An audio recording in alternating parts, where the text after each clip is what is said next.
दोस्तों, आप सभी का मेरे YouTube चैनल पर स्वागत है। दोस्तों, मैं हेड कांस्टेबल रूप सिंह नरूका। दोस्तों, आज का टॉपिक है साइबर सिक्योरिटी से संबंधित आज हम जानेंगे। और साथियों, आपसे रिक्वेस्ट है कि आप अभी तक मेरे YouTube चैनल को सब्सक्राइब नहीं किया है तो प्लीज़ सब्सक्राइब करें, लाइक करें और साथ ही शेयर करें, ताकि मैं जो भी वीडियो अपलोड करूँ उसकी नोटिफिकेशन आपको मिलती रहे। तो साथियों, चलते हैं मेन टॉपिक की ओर। आज हम जानेंगे साइबर सिक्योरिटी के बारे में। 1 नंबर, साइबर सिक्योरिटी क्या है। 2, साइबर सिक्योरिटी के प्रकार। 3, साइबर सिक्योरिटी से फ़ायदे। और 4, साइबर सिक्योरिटी का महत्व आदि के बारे में जानेंगे। 1 नंबर, साइबर सिक्योरिटी क्या है, इसके प्रकार, फायदे और महत्व। साइबर सिक्योरिटी क्या है। साइबर सिक्योरिटी या साइबर सेफ्टी एक तरह की सुरक्षा है जो इंटरनेट से जुड़े हुए सिस्टम के लिए एक सिक्योरिटी होती है। इसके द्वारा हार्डवेयर और सॉफ्टवेयर की डेटा को भी और भी सिक्योर बनाया जाता है, जिससे किसी भी तरह से डेटा की चोरी न हो और सभी डॉक्यूमेंट और फाइल्स हमारी सुरक्षित रहें।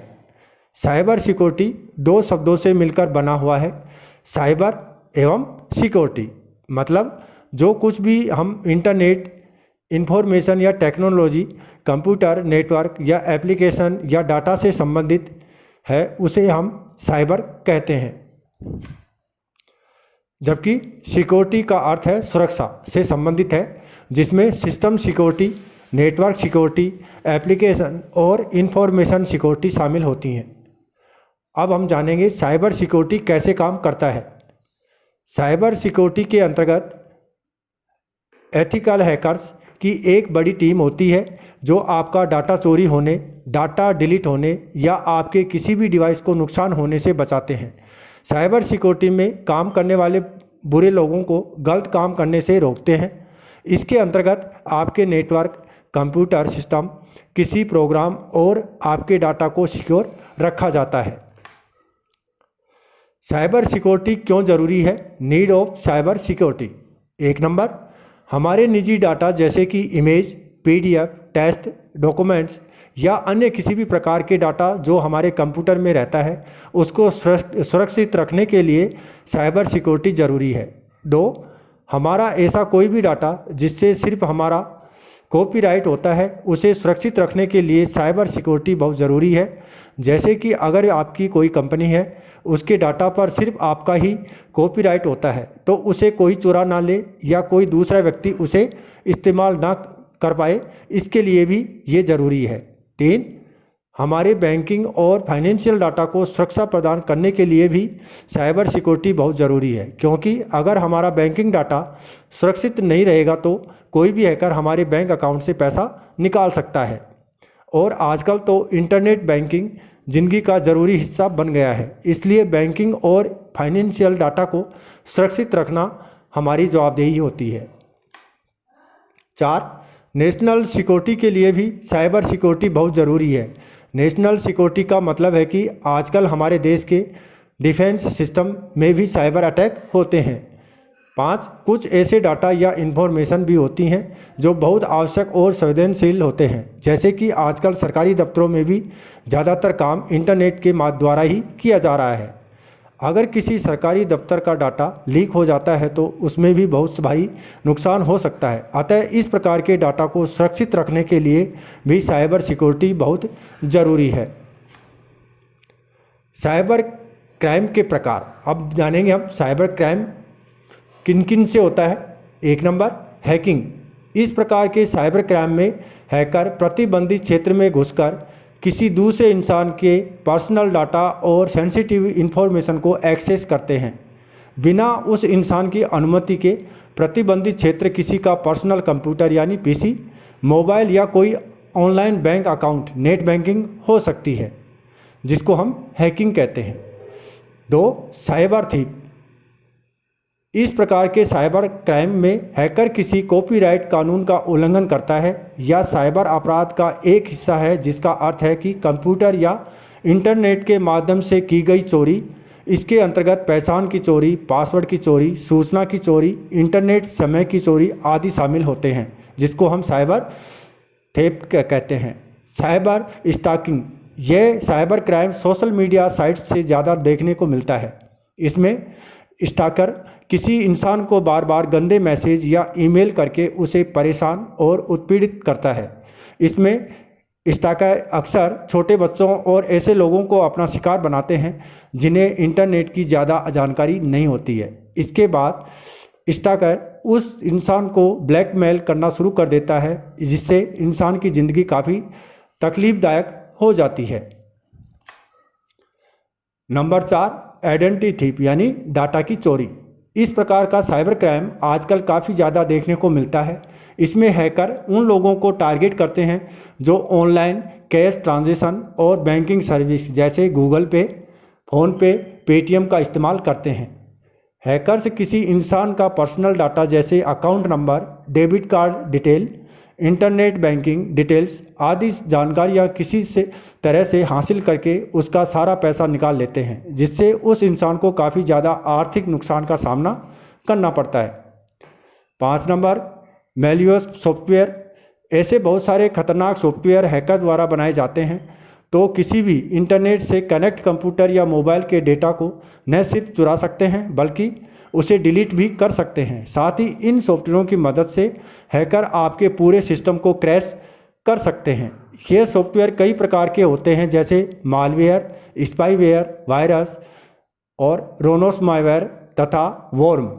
हैकर्स इस प्रकार के सॉफ्टवेयर को ज़्यादातर किसी लिंक, पॉपअप मैसेज, ईमेल के माध्यम से दूसरे कंप्यूटर में भेजते हैं और लुभावने वाले लिंक से को टच करने के लिए बोला जाता है। अगर वह इंसान लिंक पर टच कर देता है तो कंप्यूटर का पूरा कंट्रोल हैकर के हाथ में चला जाता है। 6 नंबर, फिशिंग। इस प्रकार के साइबर थ्रेट में हैकर किसी विश्वसनीय संस्था या बैंक के रूप में किसी इंसान को कोई मैसेज या ईमेल भेजता है जो देखने पर बिल्कुल मान्य लगता है। इसके पीछे हैकर का मकसद उस इंसान की संवेदनशील जानकारी जैसे bank account number, debit card, Aadhaar card आदि जानकारी लेकर उसे आर्थिक नुकसान पहुंचाना होता है, जिसको हम फिशिंग कहते हैं। 7, चाइल्ड पोर्नोग्राफी एंड अब्यूज़। इस प्रकार के साइबर क्राइम में हैकर ज़्यादातर चैट रूम का इस्तेमाल करते हैं और खुद के पहचान को छुपाकर शिष्टाचार के साथ बात करते हैं।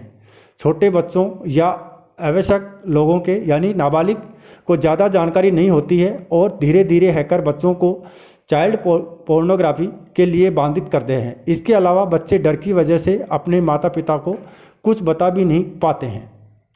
8 number, man in the middle MITM attack. इस प्रकार के साइबर क्राइम जो अटैक करने वाला हैकर होता है वह 2 लोगों के संचार की जासूसी करते रहता है और कुछ समय बाद उन 2 लोगों में से एक बनकर सामने वाले से ज़रूरी इन्फॉर्मेशन और संवेदनशील डेटा जैसे bank, debit, credit card details आदि इससे सामने वाले इंसान को पता भी नहीं चलता और हैकर उसके पास से सारी इन्फॉर्मेशन ले लेता है।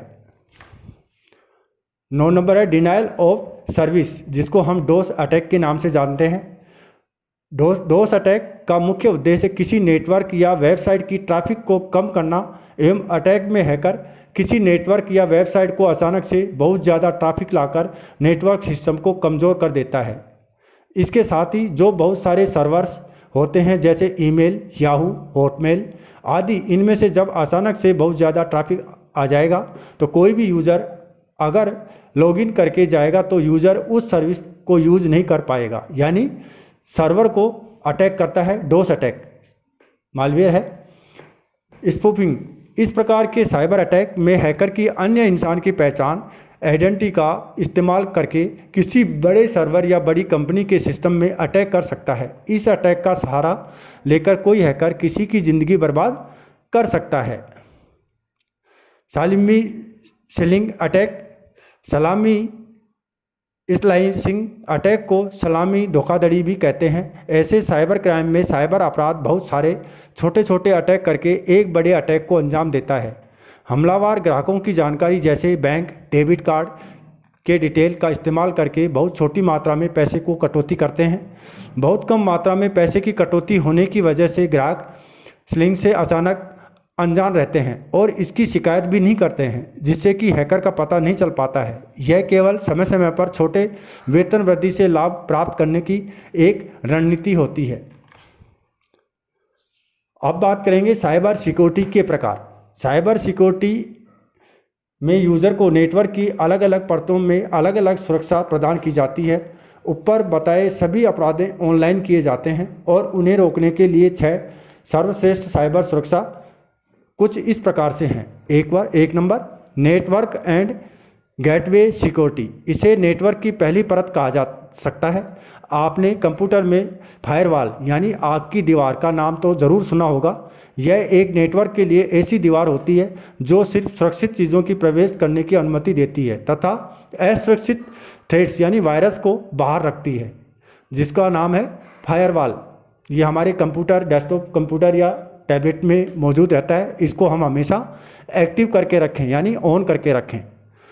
दूसरा है डाटा लॉस प्रोविजन DLP। इस प्रक्रिया में यूज़र के सभी डाटा को पूरी तरह से इनकोड का दिया जाता है, जिसमें SSL सिक्योर स्टॉक लेयर का प्रयोग किया जाता है। इस सुरक्षा के अंतर्गत सूचना या डेटा को अनऑथराइज्ड एक्सेस से दूर रखने के लिए इनक्रिप्ट कर दिया जाता है। 3 नंबर, एप्लीकेशन सिक्योरिटी। इसके द्वारा नेटवर्क में उपयोग की जा रही एप्लीकेशन को एक सुरक्षा प्रक्रिया से गुजारा जाता है, जिससे वह उस एप्लीकेशन की कमियों को दूर किया जा सकता है। साथ ही अगर वह एप्लीकेशन असुरक्षित है तो उसे नेटवर्क से बाहर कर दिया जाता है। 4 number, email security. Email security. अगर आप जीमेल का उपयोग करते हैं तो आपने देखा होगा कि कुछ ईमेल्स स्पैम फोल्डर में चली जाती हैं। ऐसा इसलिए होता है क्योंकि नेटवर्क में ईमेल सिक्योरिटी के लिए इसमें फ़िल्टर लगाए जाते हैं, जिससे हानिकारक ईमेल्स को यूज़र की पहुंच से दूर रखा जा सके, क्योंकि अधिकतर अपराध ईमेल फिशिंग के जरिए ही किया जाता है। 5 नंबर है एंटीवायरस सिक्योरिटी। सभी लोग अपने कंप्यूटर में एंटीवायरस लगा कर रखते हैं। यह हमारे कंप्यूटर को विभिन्न प्रकार के वायरस से बचाता है। आखिर कंप्यूटर में ही हमारी सारी सेंसिटिव इंफॉर्मेशन और प्राइवेट फाइल्स स्टोर्ड रहती हैं, इसलिए इसे सुरक्षित रखना बहुत ज़रूरी होता है। यानी आप अपने सिस्टम में यदि आप नेट का उपयोग करते हैं तो अपने डिवाइस में हमेशा पोस्टपेड एंटीवायरस उसमें अपडेट रखें और समय समय पे उसको अपडेट करते रहें।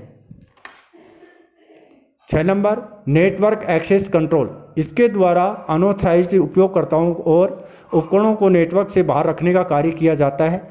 NSC national security agency network की कार्यक्षमता की सुरक्षा करती है। यह सुनिश्चित करती है कि केवल अधिकृत उपयोगकर्ता और डिवाइसों तक ही इसकी पहुंच हो। नेटवर्क ऑपरेटर तय करते हैं कि कौन से उपकरण का या एप्लीकेशन एंड पॉइंट सुरक्षा आवश्यकताओं का अनुपालन करते हैं और उन्हें नेटवर्क एक्सेस की अनुमति दी जाएगी या नहीं आदि के बारे में वो तय करते हैं। साइबर सिक्योरिटी के फायदे। यदि हम हमारे सिस्टम को साइबर सिक्योरिटी कर लेते हैं तो हमें फ़ायदे क्या क्या होंगे। 1 नंबर, इसकी मदद से हम अनऑथराइज्ड एक्सेस से सुरक्षित रह सकते हैं, जिससे किसी भी प्रकार के डाटा लॉस का खतरा नहीं रहेगा। 2, साइबर सिक्योरिटी की सहायता से हम अपने नेटवर्क को सुरक्षित रख सकते हैं, जिससे निश्चित होकर इंटरनेट का इस्तेमाल कर सकते हैं। 3, आपके पर्सनल और संवेदनशील डाटा को एक सुरक्षा कवच प्रदान किया जाता है ताकि हैकर आपका आर्थिक या मानसिक शोषण ना कर सके। 4, सूचना सुरक्षा बेहतर होती है और व्यवहार प्रबंधन में भी वृद्धि होती जाती है। 5, आजकल ऑनलाइन कैश ट्रांजैक्शन काफ़ी प्रचलन में है, इसलिए साइबर सुरक्षा के साथ सुरक्षित ट्रांजैक्शन कर सकते हैं। इसके साथ आपको राय दूंगा कि आप यदि कंप्यूटर यूज़ करते हैं तो अपने गूगल क्रोम के सेटिंग में आप कुकीज़ और हिस्ट्री को हमेशा डिलीट रखें ताकि हैकर से हम बच सकें। तो साथियों, इसी के साथ ये हमारा साइबर से संबंधित टॉपिक यहीं समाप्त होता है और आपसे रिक्वेस्ट है कि आप अभी तक मेरे YouTube चैनल को सब्सक्राइब नहीं किया है तो प्लीज़ सब्सक्राइब करें, शेयर करें और लाइक करें। साथ ही बेल की घंटी को अवश्य प्रेस करें ताकि मैं जो भी वीडियो अपलोड करूं उसकी नोटिफिकेशन आपको मिलती रहे। इसी के साथ मुझे दे इजाज़त। जय हिंद, जय भारत।